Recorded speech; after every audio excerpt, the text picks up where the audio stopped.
Happy Tuesday and welcome to Smell the Coffee on this beautiful, beautiful, beautiful, fine morning. You're joined by Diana Master, and boy, oh boy, am I glad to be bringing you today's episode of Smell the Coffee because we have some interesting things to talk about, to say the least.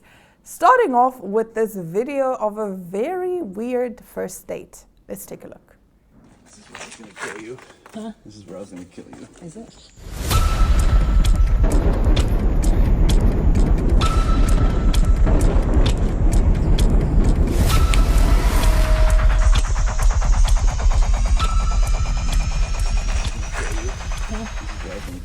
Is it? I don't know if you record that. Yeah. I was just kidding.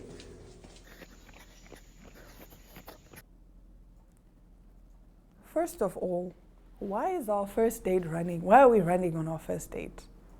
Because I would assume a date is us getting to know each other. We are talking, but we don't really talk while we're running. I understand hiking. Hiking is fine because, you're walking so you can talk. And also he kept leaving her. There's so many red flags in this video that it's actually quite terrifying because he keeps running in front of her, leaving her behind. And then you make a joke and say, this is where I was going to kill you. Sir, I'm sorry, that is not a funny joke. In that moment, if I had made it out alive, I promise you I was going to get home and block that man. But skipping to the good part, these people are happily together now. They're dating. Yeah. After that first date, they are dating. They are in a relationship. And people were even coming for her and saying, so and then why would you upload that kind of video? Because we are definitely judging you for staying with this man after he made a joke that he would have killed you on your first date. No. If a man said that to me on a first date, I promise you, I would never go out on a date with him again because every other date would just be me thinking, oh, so is this the night that he kills me? But yeah, I don't know, guys. People are strange. Anyway, let's get into something a little more lighthearted. Let's get into our Reel of the Day segment. My mother is coming back right now after 9 p.m. Let me give her small headache that she will learn her lesson. Okay, she's the one.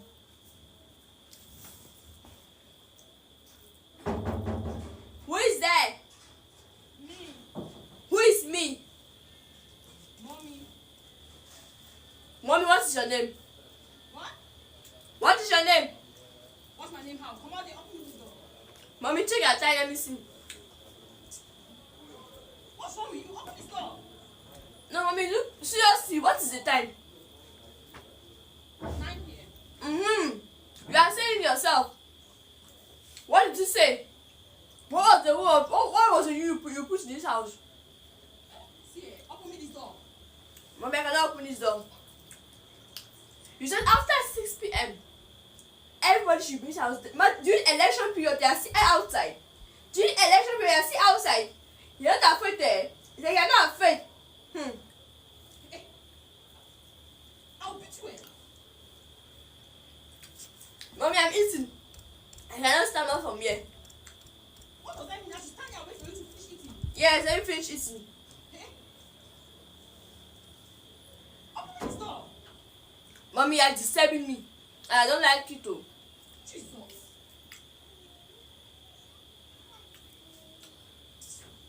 Victoria, She's not there. where is she? She's sleeping, Mommy. Don't worry. We are just the both of us. If I enter this house, what I'll do to you? Come and open me this door. Mommy, I've seen now. I am check because of you. Mommy, let me eat in peace. Let me finish. Just stay outside there for some Mommy, minutes. I'll beat you. You will learn your lesson today. You're trying me in this house. Mommy, because I'm just pitying you. Next time you sleep outside there. When I always give you one, you don't want to learn. I'm not opening this door again. Open the door after 6 p.m. Mommy, is that fair?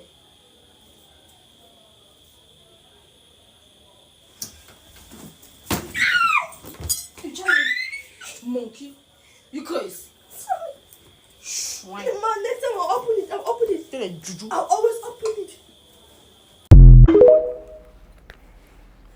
This is how our parents used to treat us. So why can't we do the same? Guys, I swear, raising your parents is the hardest thing ever. And I remember during COVID, I would always be so stressed because you see, I think curfew at that time was 6 p.m. You're checking it's 5:30. There's no sign of this hand anywhere. You just say like, can you please come home on time?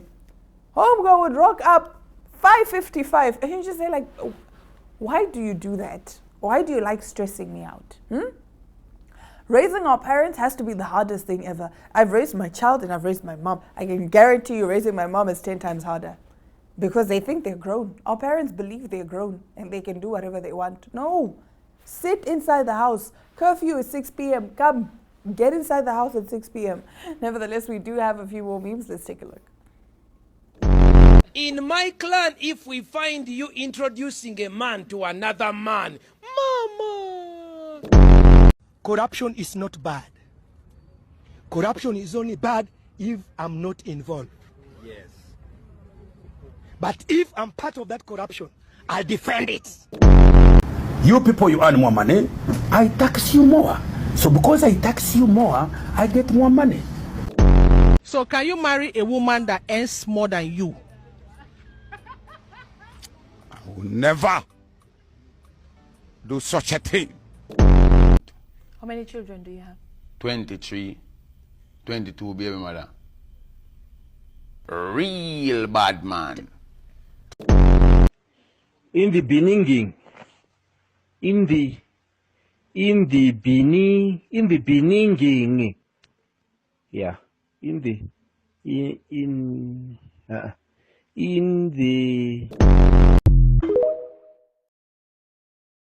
This is just a compilation of African politicians doing what African politicians do best, right? And honestly, I do have to say, I agree, corruption is not bad. Corruption is only bad if I'm not benefiting from it. If I am, I know. Come on, schoy, colleagues, let's be corrupt left, right, and center. If I'm benefiting from corruption, I want to be a Nepo baby so bad. I want to be a Nepo baby. Nepotism for the win, guys. Only if I'm winning. When everybody else is doing it, it's bad. But when I'm doing it, it's totally fine. It's fine. It's okay. And now let's take a look at this last meme. Even if he doesn't have social media, he's still gonna cheat. My sister, he's still gonna cheat. Your father did not have social media in 1990, but he still has 4 other kids outside of your mom's marriage. You understand? It doesn't mean anything. Whenever ladies say, oh, I'm so blessed, my man doesn't have social media. That doesn't mean anything. Your father, during apartheid, he was risking his life whenever he was outside at night, outside of the curfew, without the dumpers, so he can go smash. What more social media? That doesn't mean anything. What you want is someone who's loyal, someone who has morals. But not having social media, that doesn't mean anything.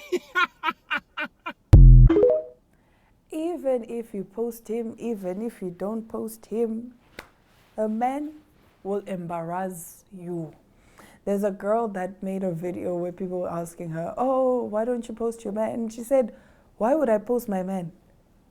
Because at least if I don't post him, if he's cheating, he's embarrassing me, but at least I don't know, and people don't know that he's embarrassing me. The problem is, if I'm here posting him every other day, oh, the love of my life, that time people are just looking at you like, oh, shame. If only she knew. And I even saw this other meme that said, a ring is not a flex if you're being cheated on. Actually hide that. Take it off and hide that ring, because my sister, he is there embarrassing you. So moral of the story, don't post your man on social media. Also, as a man, why do you have social media? Why do you have social media? Why? For what? For what? But anyway, to each their own. What can I say? At the end of the day, love is nice. You cry, but love is nice. In those 2-3 months that you're delulu, no, you're happy. Eventually, it'll end in tears. But for those 2-3 months, you're delulu, it's nice, you're in love. We'll now take a quick ad break and come back with our top stories when we return.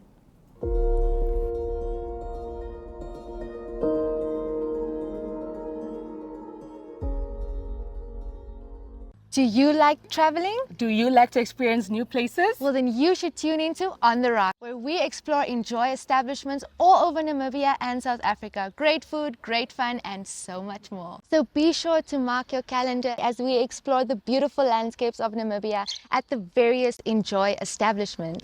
And where we also get to go on game drives, different activities, and meet the awesome staff of the different establishments. We will see you there. Watch On the Rocks every Monday at 9 p.m. on DSTV channel 285 and GoTV channel 25.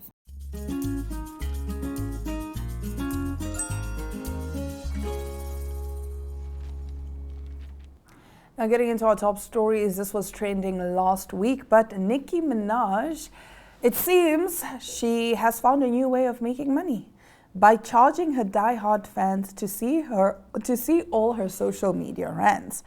Over the last weekend, the Pink Friday rapper announced fans could pay $10 to see exclusive posts on X.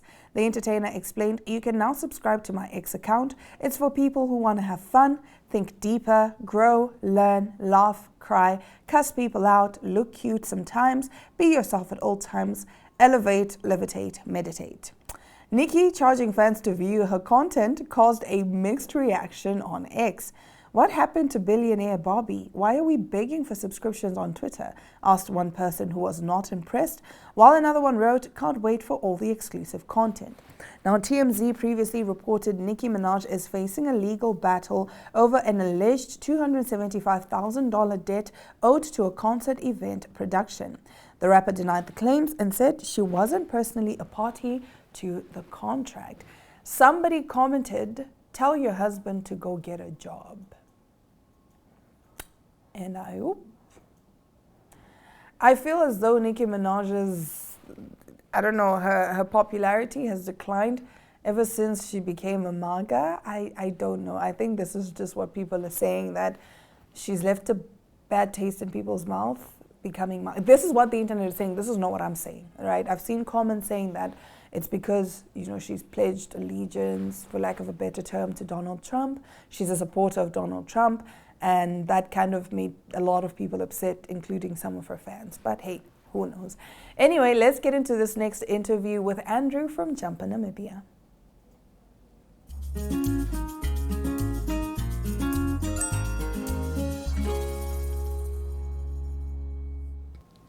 I'm joined in the studio by my friend and also the founder of Jumper Namibia, Andreas. Good morning, how are you? Morning, Glenora. I'm fine. I'm also very well and quite excited to have you in studio with us. I love the work that you have done with Jumper Namibia for the past, I want to say 10 years? Yeah. I don't know if it's that long. I don't even remember how long I've been running it, but I think I started it in 2020, so what's the year now? This is 2026, so just 6 years. Oh wow, it feels like it has been 10 years. Yeah. Because I've been seeing your work in the industry, prior to Jumper. I've been in the industry for quite a while. Yeah. Yes, so for the people that don't know you, that are watching this, could you just give us a brief bio of who you are? Okay, so I am basically I started Jumper Namibia. I act as the lead creative, the director, person who's spearheading Jumper Namibia, and personally, I consider myself a creator because I do so many things, stemming from graphic design to photography to videography. So I think only this year I realized that that's how I should title myself, a creator of things. Yes, I actually, especially in the industry, there's a lot of people that wear different hats. Actually, almost every artist that I know have more than one title. Like, I'm an actor, but I'm also a writer, or I'm a producer, but I'm also a director. So it's not just like one thing. So I love that you're saying you're a creator. And I think that's the special part about Africa and Namibia. You can't be specializing on one thing because if you're not a jack of all trades, then you'll find or a jack of some trades. You'll find it hard to sustain yourself in this type of industry. I see it. You need to be multi-talented to thrive in the industry. But also, I think that grows resilience, and it also grows your art. I remember when I was doing I did a program that was teaching us, especially film basics, right? So I was like, I'm a director and a writer, so I just want to do that. And they're like, no, you have to do different things. So I was forced to do like an AD role on set. And then I also had to do production design. And I'm just like, I have no idea what production design is about. But the idea behind it is so that you can understand what's happening in the different departments. And this is just in regards to film, but it can be applied to anything else, I think. I mean, it adds to the knowledge that you already have, and it's nice to expose yourself to various things so you can sort of construct your own type of... How did you find your way to becoming a creative, a digital creator, I want to say? A digital creator. Looking back from when I was a kid, I was always interested in technology. I was lucky to grow up with a computer, so we used to play a lot of games. And then in high school, I started experimenting with softwares like Photoshop or any photo editing software. I was interested in editing pictures. And then I got a bit into exploring music softwares. And then when I started my career, I eventually got a job at a newspaper company. And that's when I realized the idea of what a graphic designer was, and I just expanded my skills from there. I see. All right, now getting back to Jumper Namibia, it's been only just 6 years. I thought it was more, but I think that speaks to just the level of effort and work that you've put into, the company. There are quite a few notable projects you've done. You've done like VR stuff. I think I was at one of your, I don't want to say exhibitions, but where, we could wear the VR goggles by Jumper Namibia, and we have this whole out-of-world experience.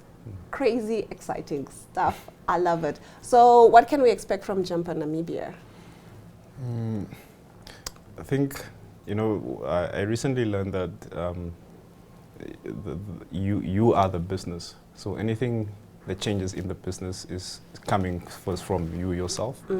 And this year, I'm going through a transition where I'm rediscovering myself in terms of things that I need to focus on, because when I was starting out, I was like all over the place. like I mentioned, I used to do graphic design, photography, all of that. And this year, I realized that I need to narrow down my focus so I don't overwhelm myself with so many things. And what I have found to be my purpose is to create documentaries. I recently, or there's a documentary that we are publishing on the 10th. Yes, and that actually brings us to the conversation here. Obviously, this can be found online on YouTube. It will be available from the 10th of May. But yeah, let's get into that. What was the process creating this documentary?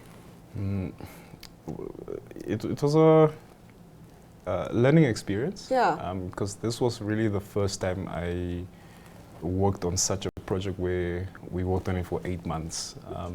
It was a very interesting and learning experience where I got to understand the idea of what the diaspora was and their willingness to invest in Africa. So the documentary is about 2 families, one from the American diaspora and the Caribbean diaspora. So they decided to just move to Namibia. So it's sort of a spiritual calling that they have. And this is why I'm also saying I'm transitioning to be more spiritually focused because of my experience with these 2 families and understanding a broader perspective towards even Africa. So the storyline is about their experience in Namibia and the knowledge that they're sharing in Namibia, and also just the idea of how Africa can build a bridge with the diasporans to grow Africa. Because at the moment, there are a lot of problems in Africa. And we are now in a space where we can work together with these people and invest in Africa and grow ourselves in the way that we want to. So we're definitely going to be seeing more documentaries from you. Oh, so yeah. I want to, hear more about that, and not to hear more, but actually see more of your documentaries. And for the sake of time, you and I will talk forever. Just let the viewers know what the name of the documentary and where it can be found on YouTube, and also just maybe pages that they can follow just to see your journey and all the work that you are putting out in the future, right. or you're going to put out in the future, rather. Yeah. So on YouTube, the easiest way to title something is by giving it a name such as Why We Moved to Namibia, which makes it much more interesting to tap on the link and watch it. So that's what it's called on YouTube, Why We Moved to Namibia. I was struggling to give it a name, so I just called it The Diaspora. Yeah. I love that. And in terms of my work, you can simply Google Jumper Namibia. There's a lot of links on the search bar when you go into Google, and you'll find links to our LinkedIn page, YouTube, Facebook, and all these other pages, as well as our contact details. Thank you so much. I do look forward to the documentary and also other documentaries that you have lined up for us. Thank you. On that note, we have come to the end of the broadcast. Thank you for tuning in and catching up on Smell the Coffee with your favorite, breakfast show, that is Smell the Coffee. Namibia is a land of movement, with waves that never stop reaching forward. Here, adventure is not something we search for. It is something we are born into. In every corner of this country, creativity rises, from artists, from athletes, from dreamers. And when the world comes to explore Namibia, they discover something extraordinary. Because when sport moves people, creativity moves ideas, and tourism moves the world toward us. Something powerful happens. A platform where movement meets imagination, where industries connect, where opportunity grows, where Namibia's next chapter begins. Welcome to the Creative Sport Tourism Expo. Exhibit, partner, experience. Creative Sport Tourism.